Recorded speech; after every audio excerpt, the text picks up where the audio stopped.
Late spring blooming shrubs.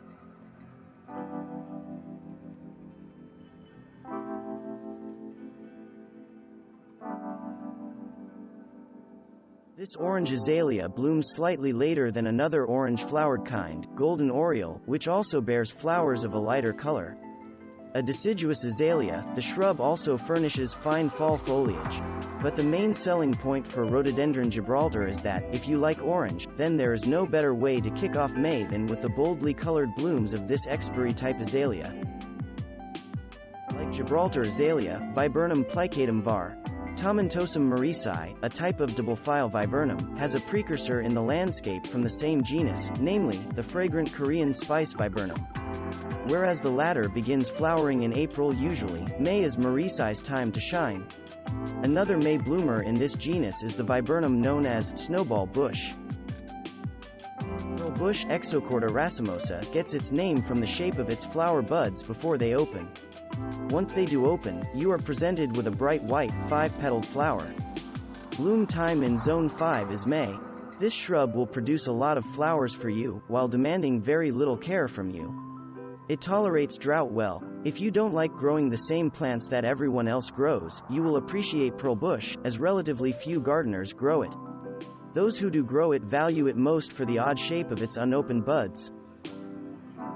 Unlike their better-known perennial counterparts, Paeonia lactiflora, tree peonies Paeonia suffruticosa are classified as subshrubs. They do not sport the heady fragrance of Paeonia lactiflora, which bloom a bit later in May. There is no denying the beauty of their flowers, though, which can measure 7.5 inches across. While technically categorized as a tree, the growth habit of this pagoda dogwood, Cornus alternifolia golden shadows, qualifies it for inclusion on this list of late spring blooming shrubs. It tends to grow horizontally quicker than it does vertically, and for years it will act more as a shrub in your landscaping than as a tree. Diablo Ninebark, Physocarpus opulifolius Diablo, is another late spring flowering shrub, blooms in May or June in a Zone 5 garden, that most gardeners would grow more for its leaves than for its flowers. The namers of the cultivar must have agreed, because it is named for its devilishly dark-colored foliage. The leaves become even more interesting when, in autumn, they take on tinges of red and/or bronze. Plant a golden Weigela next to a Diablo Ninebark to achieve a striking color contrast. This is one of 4 Weigelas commonly grown, the other 3 being. Mock orange's best claim to fame may be its scented flowers. Unlike the smell given off by common lilac bushes, the scent is subtle rather than overpowering.